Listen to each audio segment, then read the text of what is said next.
Wrestling fans, are you ready?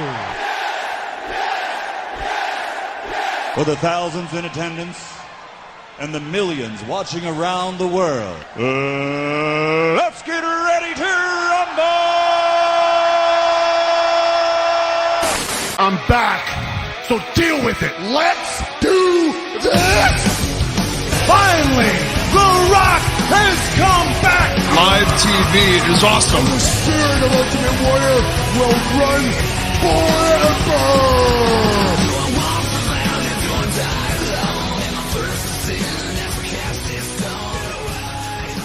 Welcome back, folks, to WrestleRant Radio here today for August 11th, 2015. I am Graham GSM Matthews, and we've got a huge show on tap for you here today. And in reality, when is it ever not a huge show on WrestleRant Radio? Every single week I say it, and every single week we deliver this show. This episode is no exception. Here in today's episode, we've got an exclusive interview, an exclusive conversation with my good friend Nick Halgan of PW247.net, the original host of Gorilla Blood, a great dude. I haven't talked to him over the phone in a while, so it's a great wrestling conversation about WWE, TNA, Ring of Honor, Global Force Wrestling, Lucha Underground, and everything else in between. Had a lot of fun talking to him. Now, on the flip side of things, I did put this out on Twitter earlier this morning before offering a correction a couple hours later, that today would be the day that I would be airing my exclusive interview with Chris Jericho, which is already up on HenryMo.com in written form, in an article form, back from like March. An awesome experience. I've talked about it, at length here before on the show, on YouTube, Facebook, Twitter, whatever. But I have yet to release the actual audio of that interview. Now, it's been so long, I didn't want to do it at that time because I was kind of advised against doing so, but it's been so long, I thought, you know what the hell, I might as well air it here on the show.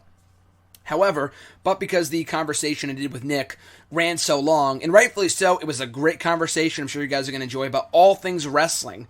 I opted not to air it on this episode. It's about a 10-minute interview. I don't want to just go too overboard with today's show and have it run like an hour and 20 minutes, which we do sometimes, here on the show from time to time. But still, I want to kind of cut it short and hopefully save it for a future episode. I don't know about next week or the week after because, of course, next week is huge. We got a SummerSlam prediction panel episode. We got a couple different guests coming on to do previews, picks, and predictions for SummerSlam, which I will be in attendance for, by the way, in only 12 more days. Cannot wait for that in Brooklyn at the Barclays Center. And, of course, the following week is obviously a review of SummerSlam, an on-site report from SummerSlam on August 23rd. So, and then the week after that, we go back live on EC Radio. I will be back at school on September 1st to do the show that night live from campus. So, it's going to be a great time, and I'm extremely excited for the future here on WrestleRant Radio next week, the week after, going back live, reuniting with RJ on EC Radio campus, on Endicott campus. It's going to be a great time, and I can't wait for it. So, with all that being said, here's my conversation with Nick Halgan of PW247.net, the original host of Gorilla Blood, one of the greatest wrestling minds that I know. Enjoy, guys. Hello? Nick, how's it going, man? Yo, what up, Grimace? It's been a long time. Good. I know, man. What's been going on? What's new with you? That's number one.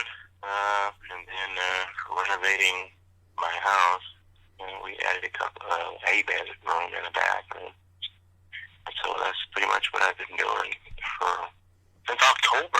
Can you believe that? Since October? You've been doing that for, 10 months by this point? Yeah. Holy shit. How's Gorilla Blood going? Well, I haven't really been on that either. I come on every once in a while because I don't have my studio at home. Oh, you don't have your studio anymore?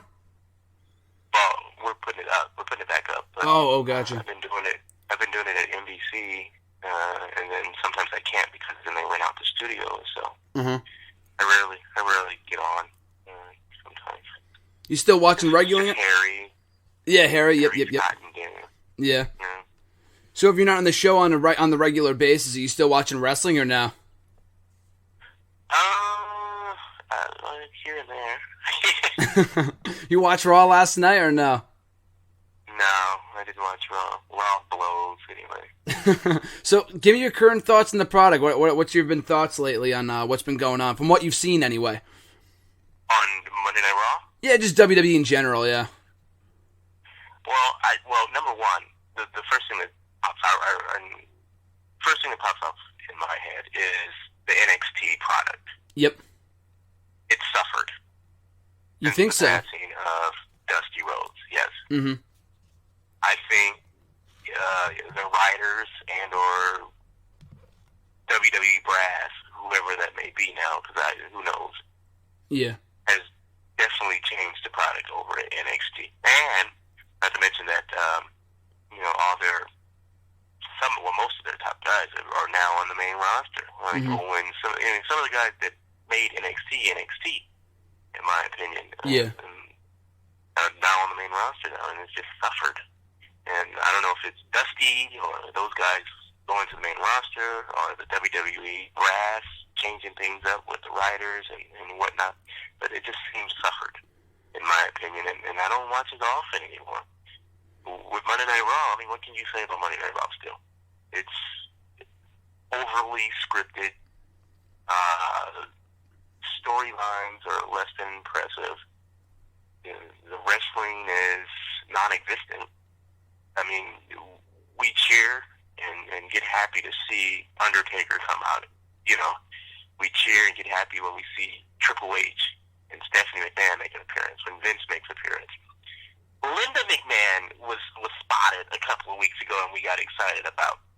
I mean, these are people who aren't full-timers, who come on the product here and there, and we're supposed to get excited about that, and that's what the WWE's banking on, because their current roster is not doing it. It's not doing it for us, and it's probably not doing it for them, but what can they do? So that's my thoughts on WWE in a whole. It's just lacking.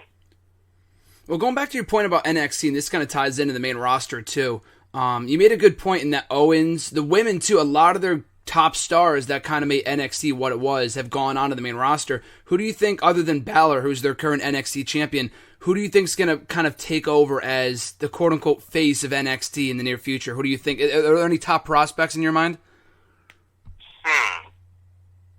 I don't know, but if they were smart, they would have the main roster women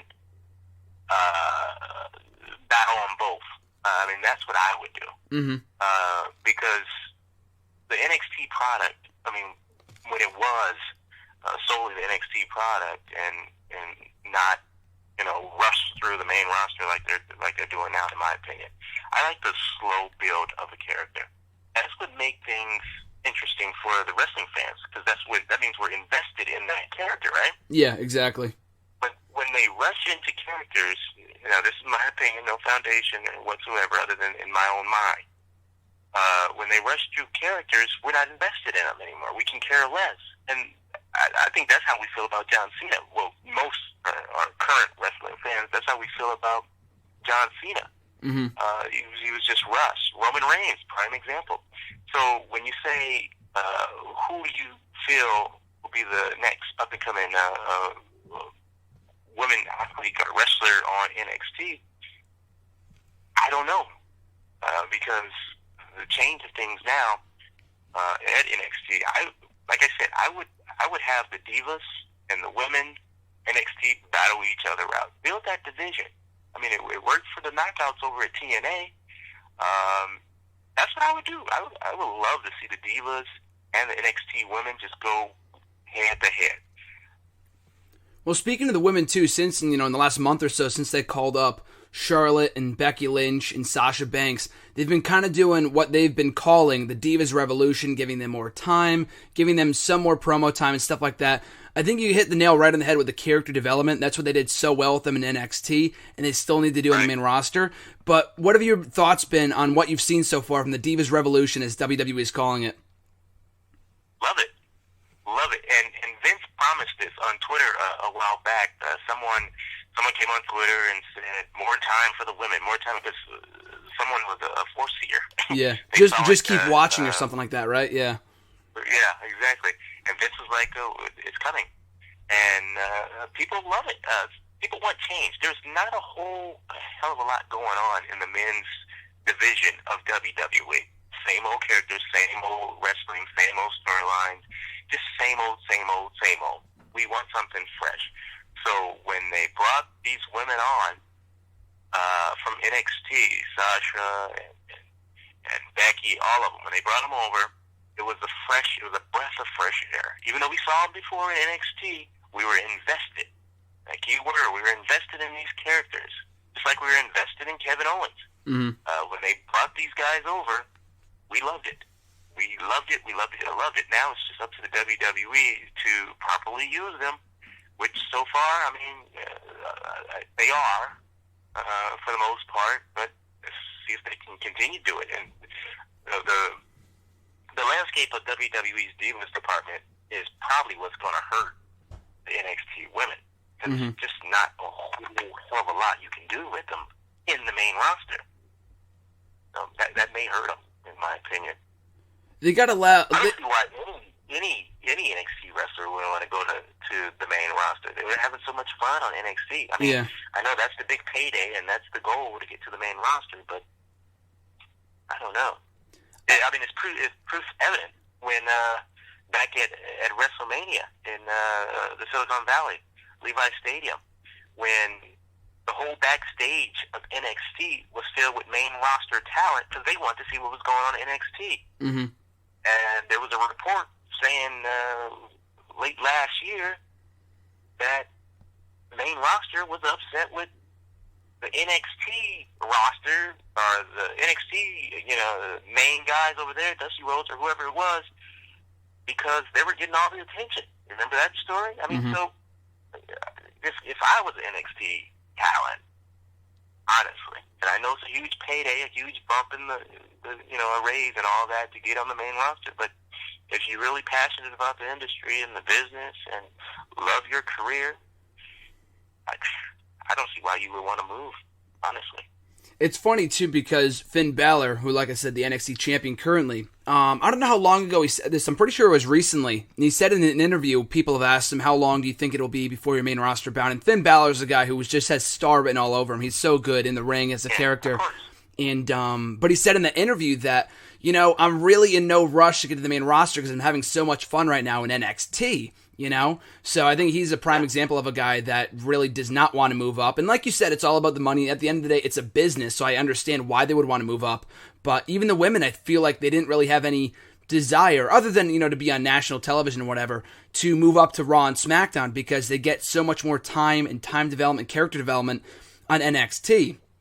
And in regards to the women, too, I was thinking about this earlier, and I personally think it's possible. I don't think it's, it's not a long shot, but it's possible if they could do it the right way.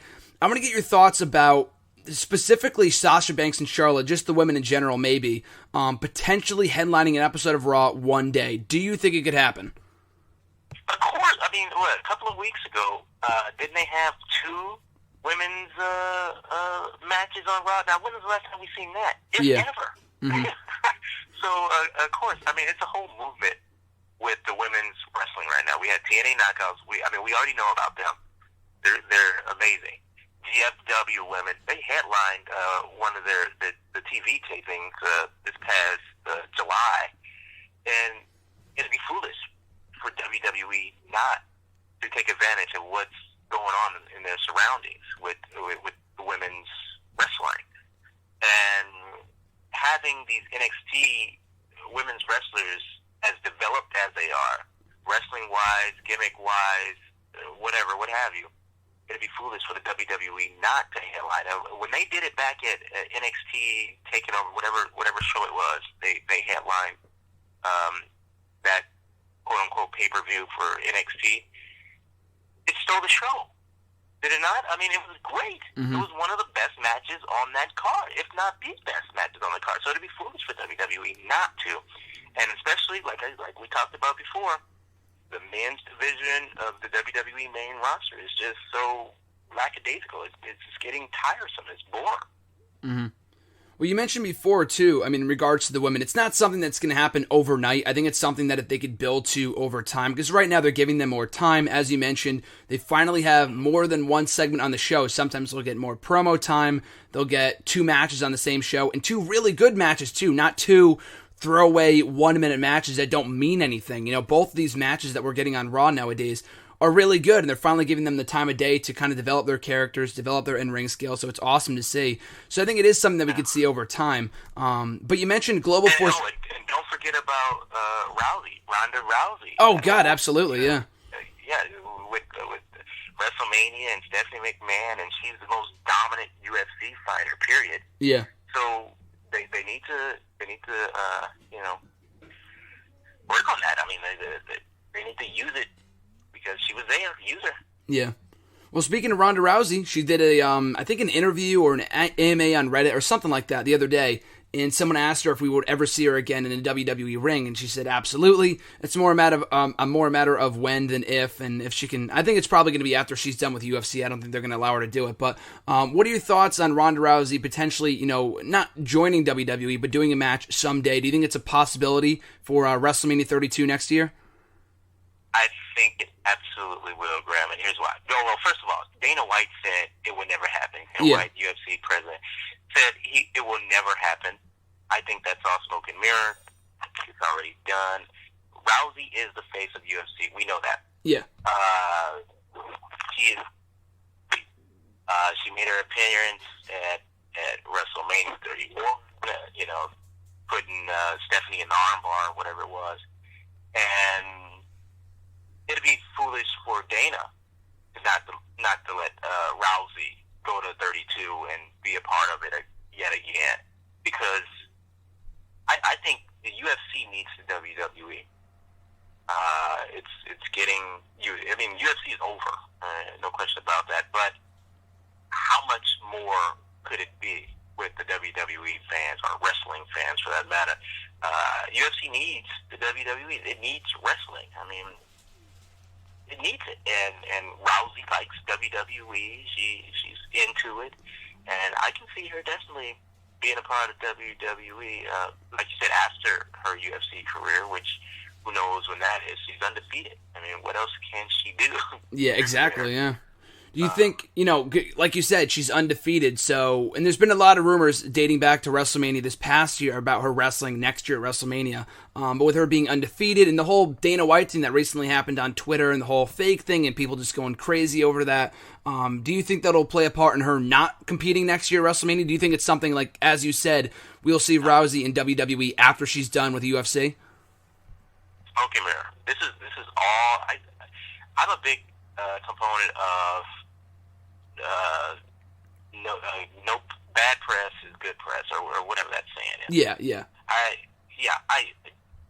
Anytime your name is mentioned, it's good. Whether it's bad or well, outside of the subway guy situation. Yeah, nothing too that serious. Yeah, exactly. That's bad. Outside of that, it's all promoting you. Yeah. And your company, whether it's UFC or WWE or hell, whatever it is. So I don't believe any of this.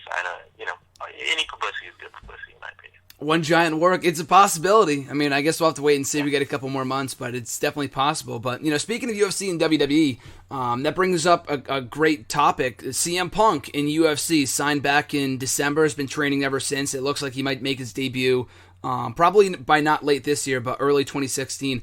What are your thoughts on CM Punk in WWE? Do you think he's going to succeed?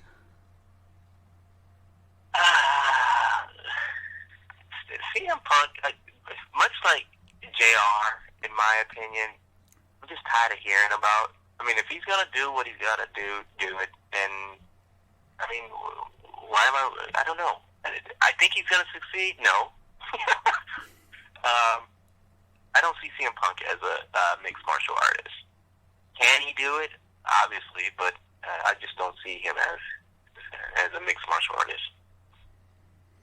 Well, it looks like in his first fight, though, do you think it's a smart business move by UFC to bring him in, given how, all the buzz surrounding Punk and how he left WWE? I mean, it was a year and a half ago, but there's still a lot of name recognition with him, and people are going to buy his first fight. Do you think in that sense it might be a smart business move on Dana White's part to sign him for a fight? Yeah, of course. Like I said, no publicity is bad. What is that saying? I'm going to get it right. I think it's any publicity is good publicity. I think it's any publicity. Yeah, I think so. Yeah. UFC, like I said, UFC needs WWE, and Yeah. signing a huge star from the wrestling world. WWE is publicity. I mean, just for his name alone, people are going to buy that fight. Won't you? I absolutely am. Exactly, yeah. Just to see CM Punk or Phil, whatever he's going by over there, just to see how he looks. Just for the, I want to see how he looks, whether he loses or wins. What does he look like? I haven't seen him in a while. I want to see him. So speaking of the publicity thing, this is kind of a segue into something else, but a company that really doesn't have much going for them right now at all. I mean, they have some publicity, but not the kind of publicity they might want. TNA, what are your thoughts on the state of TNA right now? They got nothing going for. I mean, we talked about this a couple months ago. We were talking about this on Twitter for a couple months ago. How the product on TV is solid. Like they have a really good TV product, but the business itself it just has no buzz. Like, what are your thoughts on that? They need to repackage, and like you said, we talked about this. I'm a huge fan of TNA, but for whatever reason, people are not caring about TNA. The business aspect of it, it's like they take a step forward, 2 steps back. Yep. Losing Rude and Storm. Oh my Lord! I mean, these guys, arguably the face of the company, and just their business aspect. They just brought on the Smashing Pumpkins guy. I don't know. Yeah, Billy Corgan. Yeah. Yeah, they need to. I believe they need to repackage. They need to do away with the TNA name. Dixie needs to stay in the back. Somehow they need to repackage. You know how they do with wrestlers who get old and tired and people don't want to see them anymore. Mm-hmm. They send them away. They injure them off. Yeah. He's in the hospital. He's got a broken leg or something. And come back in a couple of months. Give it a quarter. And come back, repackage, brand new name. We got to get away from the TNA name. Yeah. It's already soiled. That's what needs to happen. The colors, the logo, the name, everything needs to be repackaged into either a heel character or a face character, like in wrestling. And I think that's what TNA needs to do. The business aspect of it, I don't know. We need more wrestling-minded individuals at TNA. Dixie Carter plays a great character on TV. Business aspects, and I don't understand this because she has a business degree. I just don't understand if it's her or the people she has in charge of promoting or in the office or what. We know the company has money. That's without question. Now, getting that money into the proper hands is the problem. Mm-hmm. I think promotion is the big thing for TNA. Oh, self-awareness, absolutely. Yeah. I feel like another part of like you said, the hiatus thing and just repackaging the company as a whole is exactly what they need. But I feel like they had that opportunity earlier this year when they took a couple months off. They were going back to Destination America. That's where they were debuting. And it was at that debut show in New York City. It was a great show. I thought there was a lot of great things ahead for TNA, but it's like exactly like you said, 1 step forward, 2 steps back. They just kind of go back to their same old tired formula, and the product is good. It's just, I don't know. Like you said, I don't know what they need because they tried repackaging, and it just Destination America's not. The ratings I don't think are relevant at all. It's on a network that hardly anyone gets. Right. You said the ratings aren't relevant. I mean, and I guess the bigger picture is everyone equates TNA to WWE. Everybody wants wrestling to be that WWE, and it's just not happening. And when TNA tried to do that, it tried to be WWE. It tried to take the stars from WWE. It brought in the old guys. It just left a sour taste in everybody's mouth. Yeah. So when they did their first repackaging, coming to Destination America, I don't think it was enough. They need to completely lose the name TNA. Losing their wrestlers isn't helping. Not re-signing the guys isn't helping because having the money issues. I'll put those in quotations because I don't think they have money issues. But all that getting out, that's a negative for TNA. So all in all, I really think it's just going away for longer than a couple of months, really getting solid TV airtime, whether it's Destination America or somewhere else. I like the whole block on Destination America, even though recently ROH cut back a little bit. Yeah. Yep. Destination's cut back on ROH. I like it still. I don't know. I really don't know what TNA's issue is. They have all the opportunity to succeed, and they're not. I think the most unfortunate thing, too, about TNA is that their roster is great. They have an awesome wrestling roster. But like you said, I think the last couple of months where they've had so many departures of guys like Austin Aries, Bobby Roode, James Storm, all these guys, it's not helping them all. And it's not like it's former WWE guys. A lot of these guys are, TNA originals or have been there for a very long time. But I think, too, when AJ Styles left, they started to have that identity crisis. Like, who do we build this brand around? Do you feel like there's anyone on the current roster in TNA they can kind of make, I hate using the term face of the company because it's not technically true, but do you think there's anyone in that company they can kind of build it around, other than maybe Ethan Carter III, who was awesome in his role? That's exactly who I was going with. Yeah. ECC. Yeah. I wouldn't even put Kurt Angle in that category. Mm-hmm. I mean, even though he's a huge talent for them and one of the most paid wrestlers in the industry. EC3, Eric Young, those right off the top of my head would be the faces of the company. Certainly EC3. I'm big on, even though he's not, we know who he is, he's fresh. And he still has a long way to go, in my opinion. And that's who I would build a company around. I think they've done a great job of that, too. I mean, TNA has its flaws with their booking of some of their wrestlers, but EC3, from the time he debuted, and you were at that Bound for Glory, right, where he debuted back in 2013? I was there. Yeah, exactly. In the last year and a half, almost 2 years at this point, they've built this guy up to be undefeated. Like, that's unheard of in today's wrestling, where someone goes undefeated, consistently, not like a 21-year streak where Undertaker wrestles once a year, but whereas, just an undefeated streak like Goldberg-like, but it's legitimate, and he goes undefeated for 2 months, or 2 years rather, beating credible competition. It's something that we never seen before, and I think that's kind of what makes EC3 special, because it's something new. Kind of going back to what you were saying before, it's something that you don't see in WWE or any other wrestling company. And I think that's what TNA's issue is right now. Like you said, kind of distancing themselves from the TNA name, but primarily making themselves an alternative to WWE. I think people are just kind of bored with WWE in general.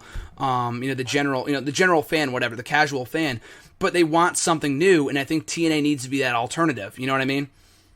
Mm-hmm. And when they realize that they need to be the alternative, something completely different than WWE, I think that's what's going to bring more viewers and more buzz. That's the key word, buzz. People need to be talking about TNA, much like they're talking like GFW or Lucha Underground. No one's talking about TNA. And that's the problem TNA has. When you hear the name TNA, it leaves a bad taste in your mouth. That's where we go back to the whole packaging and things like that. Nobody wants to taste TNA.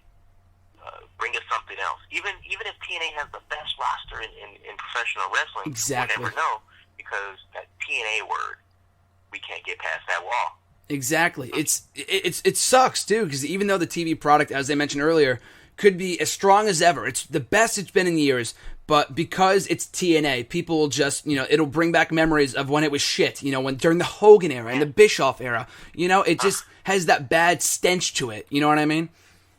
And look, they have the Wolves, one of the greatest tag teams in professional wrestling now. Yep. It's a great roster. We said it. It's a great roster they have over there, but it's still TNA. Yep. No matter what you say, it's still TNA. Exactly. That's why they just got to get rid of the name completely and hopefully repackage, and hopefully that's something they take into consideration, especially after they might get kicked off Destination America by next month. I don't know how true those rumors are, but I guess we'll find out in the next month or so. But you mentioned Lucha Underground, and speaking of alternative, that is what I think is the ultimate alternative to WWE. They are completely different in every sense, and that's what makes them so great. Have you caught on to that show at all? Have you seen any of it? I'll go even further. You said the ultimate alternative. It is the best thing in professional wrestling right Absolutely now. agreed. I agree. Yep. The WWE is neither sports nor entertainment, in my opinion. TNA is where it is. Lucha Underground is professional wrestling. When I saw Ultima Lucha this past week, whatever it was, Amazing, yeah. it reminded me of why I started watching wrestling back in the 80s on WWE. It reminded me of that. Mm-hmm. That's what I took away from watching Ultimate Lucha. This is why I started watching wrestling. I can get past the comic book stuff that they have in the back, in the backstages and things like that, and just and focus on the wrestling. I loved every bit of it. When you can hear the commentators, moaning and groaning like, oh, look at that, doing that type of stuff. Yeah. While still calling the matches, they're fans. They're loving it, and that's exactly what I was doing at home. I can relate to that. Yeah. I can relate to it. And if I can relate to something, you got me.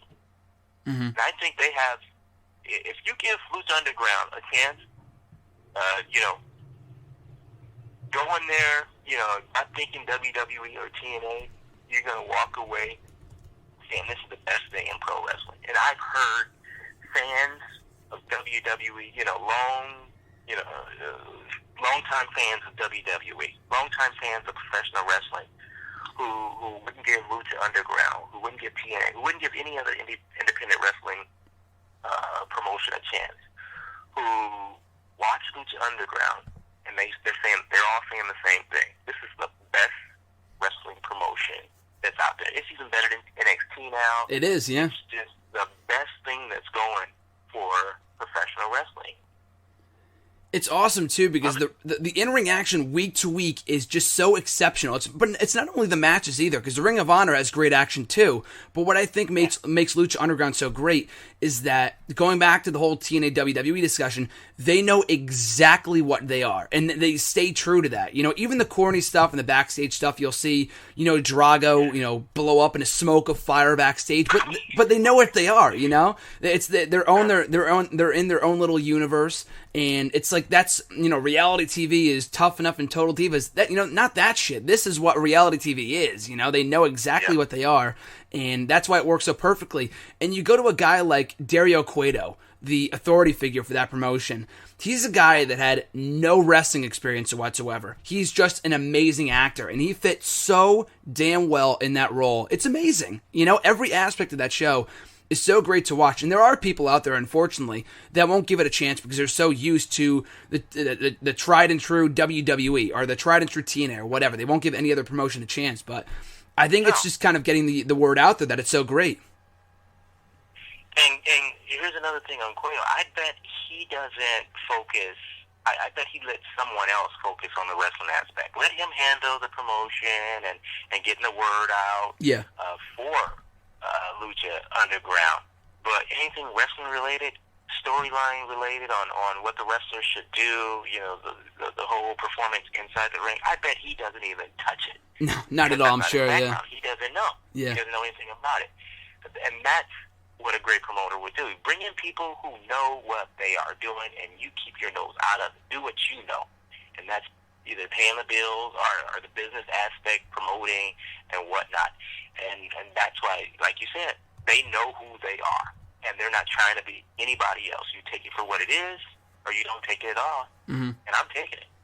It's great. That's why, people will say, like, oh, what it was a couple months ago, I think, when they killed off one of the characters, a part of the crew, and they fed him to Matanza or whatever. An actual death in pro wrestling. Like, they didn't show it, obviously, but it was referenced to. But it's like, people, there weren't many complaints, but there were some people like, oh, why would they do that? It's inappropriate, whatever. It's not wrestling-oriented, whatever. But they know what they are, and that's something that you would see on a soap opera or something like that. And WWE kind of has, glimpses of greatness when it comes to that kind of stuff, but then they'll go back to being, comedy or what. They just don't know exactly what they are. They're pro wrestling. Are they sports entertainment? Pro wrestling's a dirty word. Lucha Underground is not a wrestling promotion because they don't do live events other than their TV tapings. They don't sell merchandise. Right. It's just a TV show that just happens to feature wrestling, and that's why it's funny because it happens to be the greatest thing in wrestling right now. That's why it's awesome. But you mentioned Ultima Lucha. It happened last week. I watched it as well. What were your thoughts on the show? I thought that show was phenomenal, start to finish, both part 1 and part 2, but part 2 last week. Mundo and Patron, Vampiro and Pentagon was exceptional. I thought that the storytelling and the big reveal with Vampiro being the master was great. The main event was really good. What were your thoughts on the show? Storyline, wasn't it? Yeah, fantastic. Yeah, what were your thoughts on it? Like I said, I walked away from it as, this is why I got into wrestling. This is why I got into watching wrestling. I loved every bit of it from the start to the end. Like I said, I can get away from the backstage drama part of it, but like you said, we know what it is, and I can focus on the wrestling aspect of it, and it was good. My favorite was the Vampiro. That was good. Yeah. I loved it. It reminded me of the 80s, early 90s WWE. The characters, storylines. It was good. And that was one hell of a storyline, man. I enjoyed every bit of it. Every bit. Loved it. I think the best part about it, too, is that, and you also have some former creative writers. I know Chris Joseph. I've had him here on the show before. I talked to him back in February. He's a former creative writer for WWE. He's one of the executive producers, I believe, for Lucha Underground, and they provide so much. They kind of provide the wrestling portion of the show, and like you said, Dario Cueto kind of focuses on his part, on the acting. That's why everyone plays their part so well. But I think the best part about Lucha Underground is that they don't have any logic gaps like in WWE. Like, oh, what happened that time? Or I don't even remember what happened 3 weeks ago. In Lucha Underground, they'll have the recap at the start of the show. I think the Pentagon Vampiro segment, or that whole storyline rather, is the perfect example because you go back to, I don't know, January. This is 7 months ago. They've been referencing... Yeah, exactly. Pentagon Jr.'s master. And they're like, oh, who's the master? Who's the master?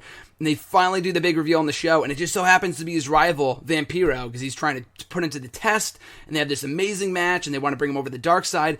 It's logical, too. That's one of the biggest flaws, or one of the biggest gripes that people have with WWE, myself included. Like, that doesn't make any sense. This doesn't make sense. Everything in Lucha Underground ties so smoothly that everything's integrated. It all makes sense. And that big wrap-up at the end of the show, when they showed where everyone goes next, was awesome. I think it's one of the best parts about that program. And wrestling is, when we watch professional wrestling, it's not the wrestling that we're watching. It's the development of the characters who we follow. Yep. It's the storylines. It's the promotions that sell the matches. And then it's the wrestling aspect. It's not necessarily all the wrestling that we're watching. I mean, we can go out and watch two guys get it on. Well, let me rephrase. Please do. We can go out and watch two guys fight in the ring at UFC. We're watching professional wrestling for the storylines, the development of our favorite characters or the heel character. We're watching those guys flip and flop from heel to face as we follow them along in their career. That's what professional wrestling is. It's not fighting. Mm-hmm. So when we look at Lucha Underground, that's what we're getting. We're getting that storyline, that drama that keeps us going, that keeps us coming back. It's not the wrestling. That's the thing, too, because like I said earlier, Ring of Honor has that down. They have the great wrestling, some of the best wrestling in the world, but their program on Destination America, like you said, they have a great block of TV. They have TNA, then Ring of Honor right afterwards. But I watch Ring of Honor. I've only been watching it for about a year or two now, but I've noticed that it's not an episodic program, meaning that like in one episode they'll have a couple good matches, but the next week that stuff won't even be referenced, or it's just a bunch of new matches that don't really mean anything. They're really good matches, but it doesn't mean anything. There's no story there. And that's why I think Lucha Underground and like you said, pro wrestling is not only about the matches, it's much more than that. Those kind of come next. It's more about wrestling being a never-ending story, which was what intrigues me and so many other people that are fans of the business, that it's a story that never really ends. And that's why pro wrestling promoters have it so much easier than people that run UFC or boxing, because you never know how a fight might go. The fight might be great, or it could end in 20 seconds, like a Ronda Rousey fight. That's why the UFC pay-per-view last week was so lackluster, because there were no great fights, and where wrestling they are in complete control of making a match great, on how they book it or anything like that. That's why I feel like Lucha Underground, that's where they excel at, and they know exactly what they are, like I said before. Yeah, a Rousey fight that's 20 seconds, 34 seconds, or whatever it is. I remember when Mike Tyson used to hop in the ring, and his matches would be so over with a knockout. People would spend all this money. Exactly, and yeah. they'll be upset. Mm-hmm. They'll be upset because the match was 2 seconds, Mm-hmm. and people get upset. With wrestling, it's not like that. They control everything. Yep. So we're back. It's not just the fighting aspect. We want to see that drama. We want to see those characters. Those characters we spent so much time cheering are those characters we put posters on the wall. Those characters that we follow on Twitter and Facebook and things like that. That's wrestling. And I think a prime example is the fight that happened earlier this year between Pacquiao and Mayweather. All the hype, pro wrestling and MMA, boxing, whatever, they all have the same. They can hype up a fight, they can hype up a match, all the same, but it's all about the delivery of the fight, of the match, whatever, giving people their money's worth. Had that fight been booked, had it been staged or whatever by a wrestling promotion, it could have been a lot better than it was, but because it was just kind of stale and it was kind of boring and people just didn't really get it, or it didn't click and it didn't really match the hype, and it was going to be difficult to do that anyway. That's why it fell flat. I mean, it was a commercial success, which is, everyone knew it was going into it, but the fight itself kind of fell flat because it wasn't, it was basically, it's real. I mean, which can be both a good thing and a bad thing, and people, poop on pro wrestling for being fake, staged, whatever, predetermined, but you can control, at least going into it that you might be entertained. You know what I mean? I absolutely understand what you're saying. I mean, the match, a lot of people wanted to see it a couple of years back. Yeah, And exactly. That's too. What Yeah. hurt it as well. Mm-hmm. If it was pro wrestling, it would have been hyped 50 times more than it was. Mm-hmm. It was a success, though. I mean, the guy made millions and millions of dollars. Well, both of them made millions and millions of dollars. Yeah. Imagine how much more it would have been if it was a wrestling based or backed event. Exactly. They were pro wrestlers.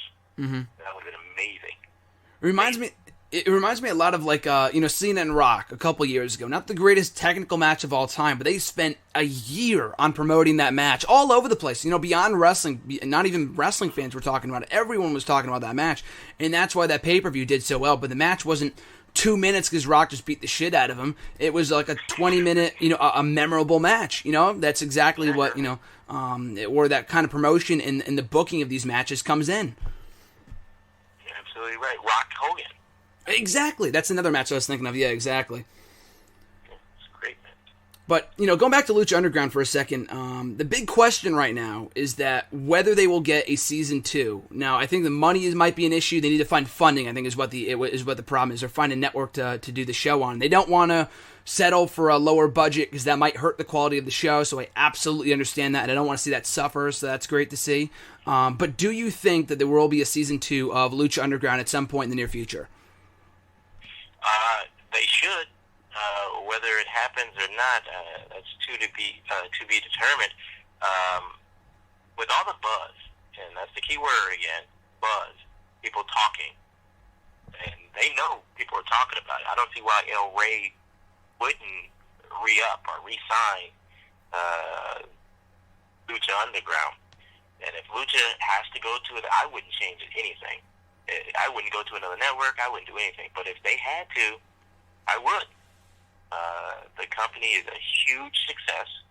I don't know, money-wise, like you said, there's rumors of them not having money or whatever. I don't know. I don't know what's in their accounts.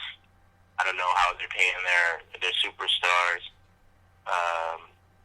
But if I were El Rey Network, Do they own half of Lucha Underground? Or is it just contact based? It might be just contact based, but I do know for a fact, from what I've heard, again, not for a fact, but just from what I've heard, that they spent $20 million in the last season, so they have a huge budget. I mean, you taking all the production into account, and it makes sense, but I think it's just finding somewhere to fund it, you know?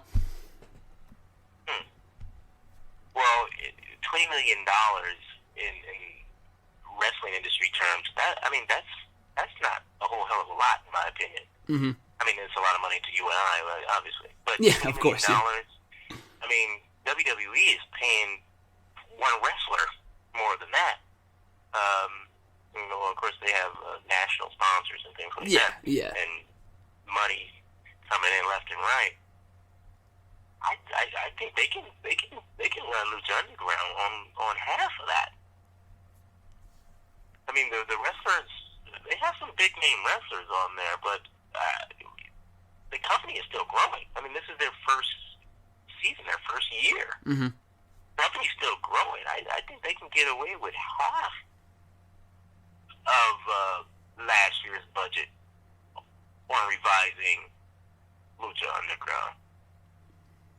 They might. I mean, I think it's plausible. Like I said, I don't think they want to hurt the quality of the show. I don't know how much it would suffer, like if they would have to get rid of the backstage segments or whatever. I'm not exactly sure. I don't know if it's a matter of the talent. It might be just the production stuff. I'm not exactly sure, but I mean, if they will, even if they have to settle, I mean, I'd rather see them settle for a lower budget than not come back at all, because like you said, there's so much buzz around that promotion. I'd rather see it come back like that, you know? Yep. So hopefully it was. I've seen rumors of possible Rey Mysterio, which I think that would hurt. You think so? Company. You don't want to see Mysterio in Lucha Underground? Because he would want more money. Oh yeah, of course, yeah. And like you said, that'll be taking away some money that they probably would need for, they can get 3 wrestlers probably for what they'll pay Rey Mysterio, and most of these luchadors are pretty solid. Yeah. There's still some American wrestlers that can still go here in the States beyond the lucha style. So I don't know. Bringing in a Rey Mysterio, there's rumors of Rey Mysterio possibly getting hired by Lucha Underground. There's some other rumors out there. I don't know. I don't see it happening, and I don't want it to happen, because then that goes back to the whole TNA thing. People start saying they're hiring WWE rejects or whatnot. And Ray is working down in Mexico, so yeah, it's just a hop, skip, and a jump from Los Angeles, from Mexico, and Lucha Underground, Lucha Libre. So it's not that far stretch of him coming. Mm-hmm. And yeah, I think it's a good thing or bad thing. Who knows? Yeah, I mean, only time will tell, I guess, if they do end up getting signed for a season 2, and if money is an issue, like settling for a lower budget or whatever.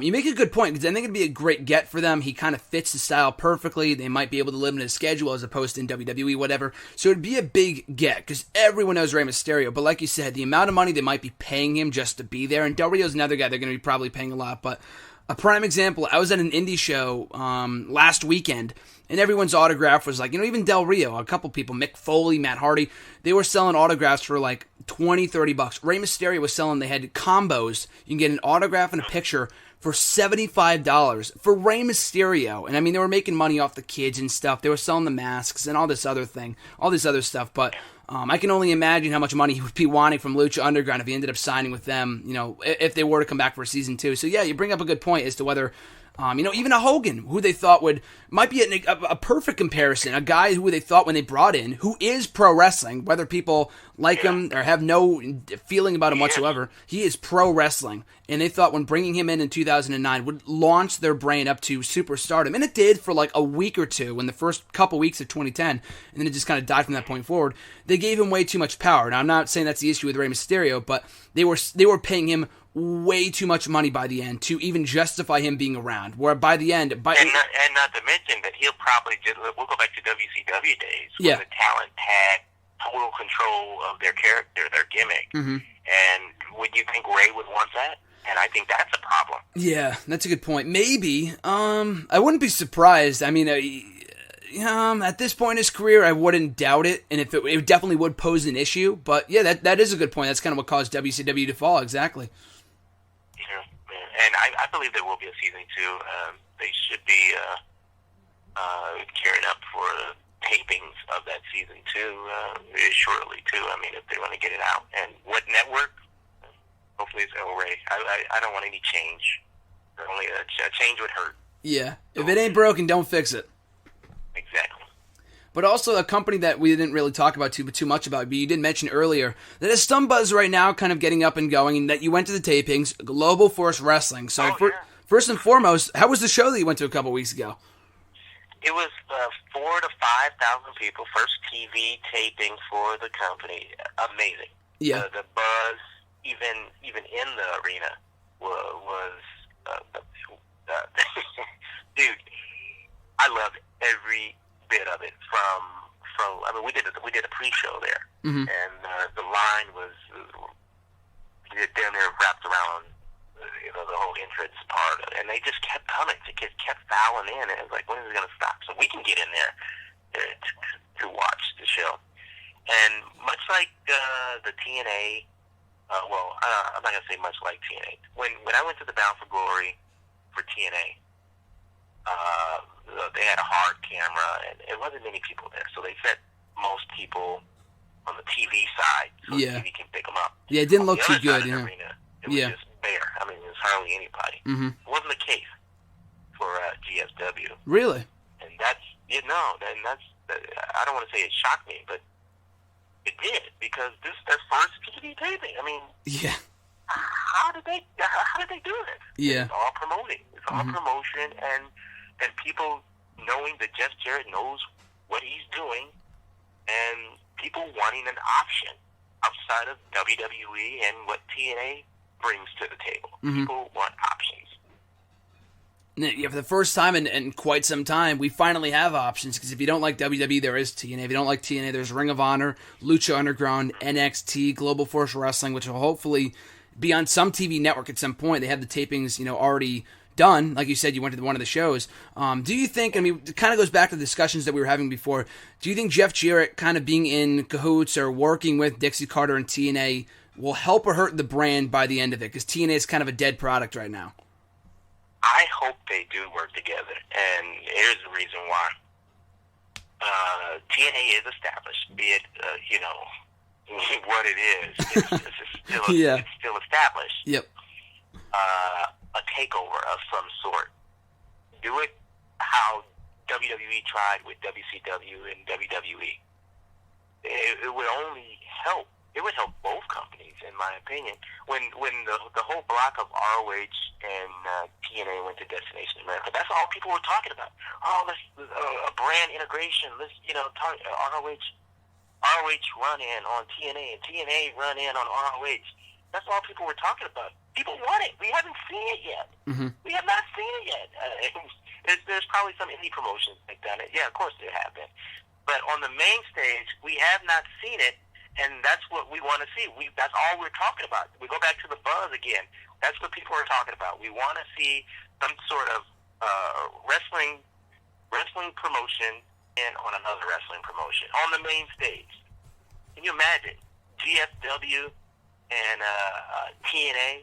Jeff Jarrett all in cahoots with Dixie Carter now. And I hate playing armchair quarterback or Monday night quarterback, or Tuesday night, because they have games on Monday. So whatever the saying is, I'm not screwing up every saying on the show. Can you imagine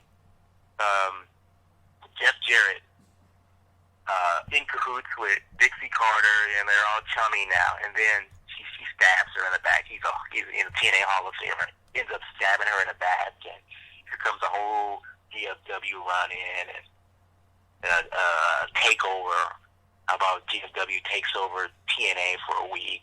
Nobody knows what's going on. Reminiscence of the NWO, but this would be on so many different levels than that. I would love to see it. I think, well, actually, now that you mention it, what was that? No, I was just going to say that, well, now that you mentioned that, I think this upcoming week on Impact, I know Jeff Jarrett it was advertised last week on the show. He's running things on Wednesday. Bully Ray was their GM for a while. I think he's gone. And I'm pretty sure, because they taped TNA up until like late October, like shows even past Bound for Glory. So they're all the shows are already in the can. And I believe they already taped the entire Invasion angle. Now, I don't read spoilers, but from what I've heard, though, it started and ended already. They've already done all the shows. But and I said this a few months ago. I have yet to see how it's going to play out. So I can't really judge it until we see more of it. I'm not high on the idea of an invasion, but the only reason I say that is because, not because of the invasion itself. I think it's great that GFW and TNA are working together, because if you really look at the scheme of wrestling, the whole landscape of wrestling right now, there's WWE and there's everybody else. Like, no one else comes close in terms of promotion and awareness and whatever else. So it's great that these other promotions are working together. That's something that TNA and Ring of Honor should have done a long time ago, but Ring of Honor hates TNA, so that's not going to ever happen, unfortunately.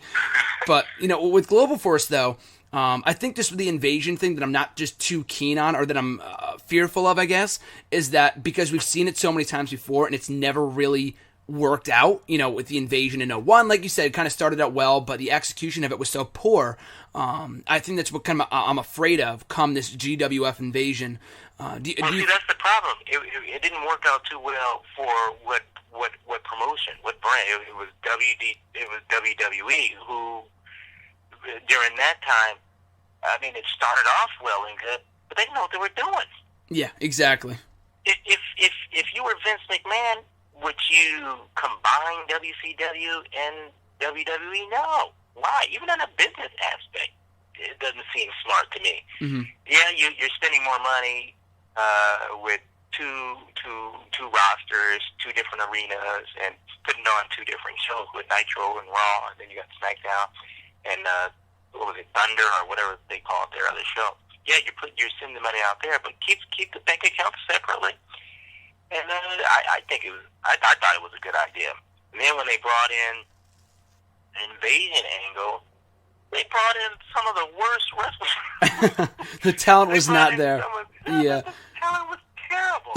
I mean, it was just some of the worst performances I ever seen as a wrestling fan.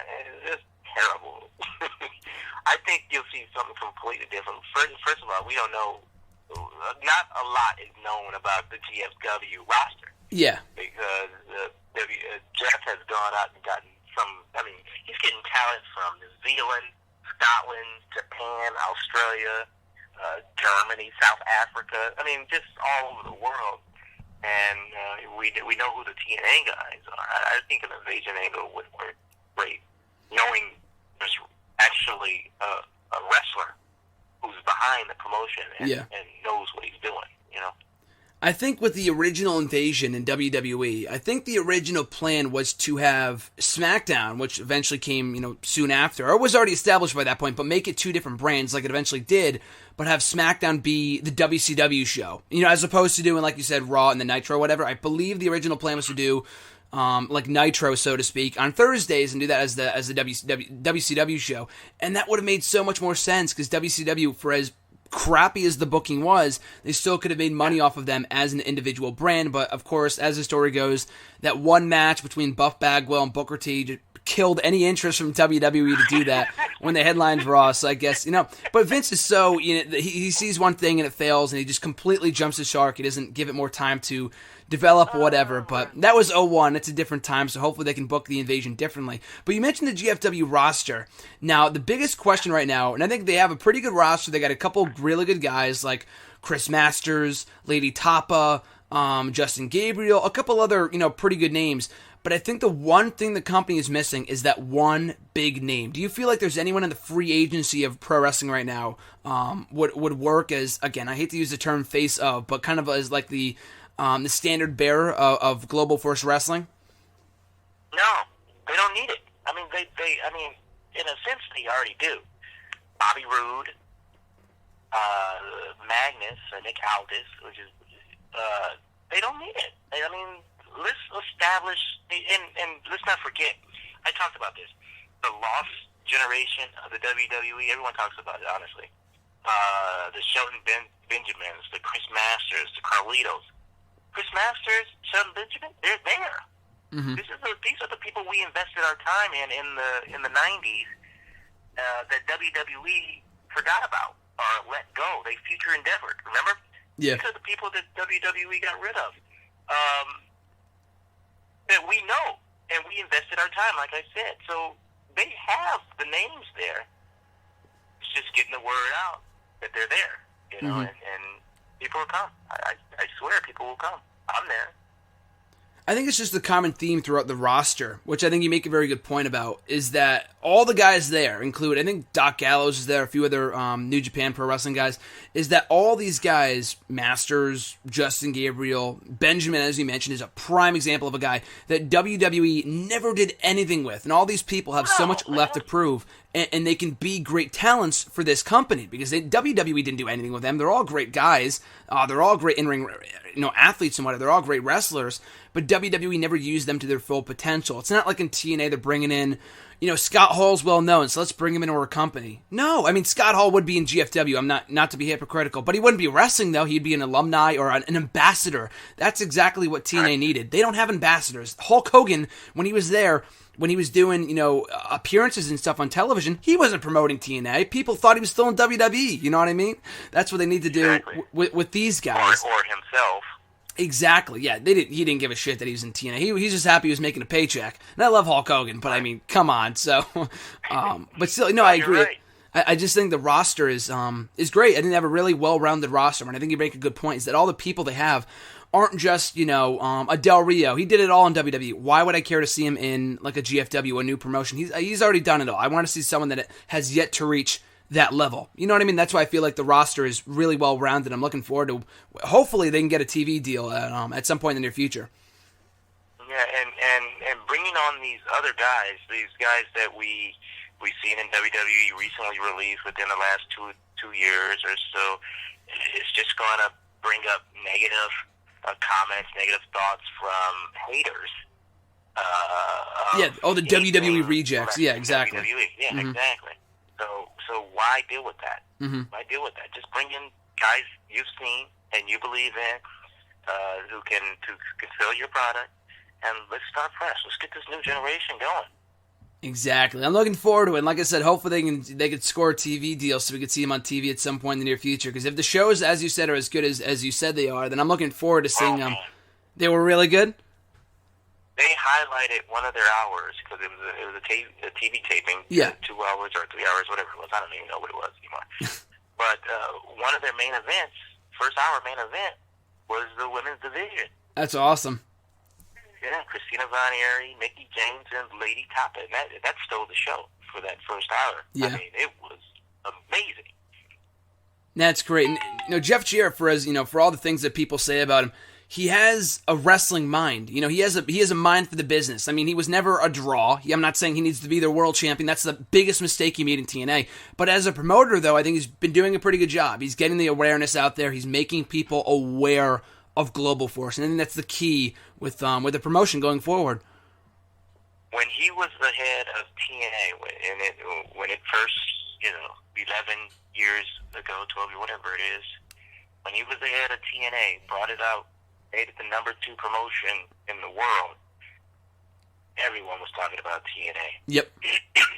Second, mainstream pro wrestling product out there. And it did wonders. Look, I mean, still talking about it. It's not very good now, but yeah, I mean, it's still TNA, and that came from Jeff Jarrett. And when he was let go or left the company, that's when it started falling and failing. The roster became what it is. Just wasn't good once Jeff Jarrett left. It suffered. And for as dead as nobody wrestling business wise, was the head of the company. It's my opinion. And for as dead as the product is right now, it's not like it's always been this way. Like you said, when they first started in 2002, up until, I don't know, maybe up until 2005, 2007 maybe, at the latest, 2008, people were still talking about, did you see, TNA, and that's, WWE isn't really doing much right now, but TNA, they got some great matches. You go back to, I don't know, I think it was 05, Samoa Joe, Styles, and Daniels. One of the best three-ways, one of the best triple threats I've ever seen. They had great wrestling, but what made them different was the X division, the focus on their tag team wrestling, the knockouts, their heavyweight division, was people that, for the most part, we had not seen before, or at least people that were never utilized to their full potential in WWE.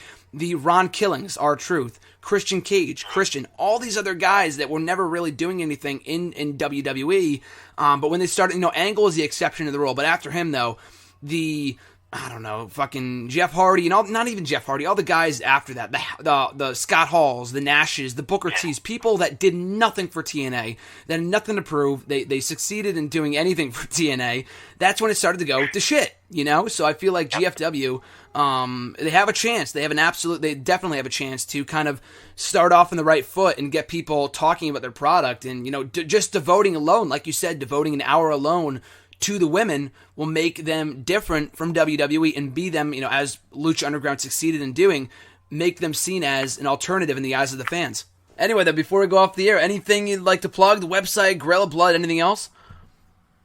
Well, you can catch me on Twitter, which I rarely use, but I'm there. It's BXB Nick, BXBNICK Nick, BXB Nick, and of course, Gorilla Blood.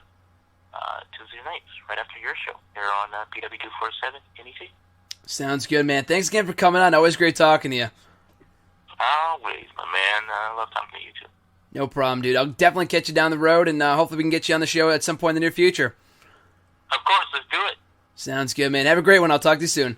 Once again, big thanks to Nick for coming on the show. Really appreciate it. We were trying to plan that podcast for a really long time. Just conflicting schedules kind of prevented it from happening. But it was a great time. Hopefully you guys enjoyed it as much as I did talking to him. But that being said, though, next week we got a big SummerSlam prediction panel. Or even before I mention that, we didn't talk much about Raw. We kind of talked a little bit about WWE at the start of the podcast. But my full thoughts on Raw, you can check it out right here on this very website, nextwrestling.net, where I do Raw reviews every single week. I've been doing them since 2011. It's been a long time ago, and we'll continue to do it for a long time in the future. But also, we talked about, I gave my in-depth thoughts on Raw on John's video blog, who I hung out with on Monday night and Tuesday morning, earlier this morning. Had a great time, just hanging out with him, watching Raw, watching Jericho's DVD, doing some beast booking in SmackDown vs. Raw 2007 in general manager mode for the PlayStation 2. We did that on Tuesday morning, but last night after Raw, or even before Raw, he was in hashtag AskGSM on my YouTube channel. Then following Raw, I made an appearance on his all-new video blog, John in the Box, to review Raw. So check that out for my full thoughts on Raw, as well as his exclusive candid thoughts on the episode as well. But yeah, like I said, next week here on WrestleRant Radio, a SummerSlam prediction panel. It's going to be huge. We got a couple different people giving their picks, predictions, and previews for next week's, SummerSlam in just 12 days from now. It's going to be awesome. And the week after that, SummerSlam review, September 1st, WrestleRant Radio is back live on EC Radio, only on Endicott campus, right here on WrestleRant Radio. So with all that being said, guys, you guys can find me on the Twitter at WrestleRant. Find me on Facebook at facebook.com/Graham.GSM.Matthews. Be sure to check me out on YouTube at youtube.com/C/GrahamGSMMatthews. And also listen to WrestleRant Radio, this very show, on this very website, nextairwrestling.net, every single Tuesday. So with all that being said, guys, hopefully you guys enjoyed today's episode. Have a great rest of your week. I'm Graham GSM Matthews, and I'll catch you folks down the road.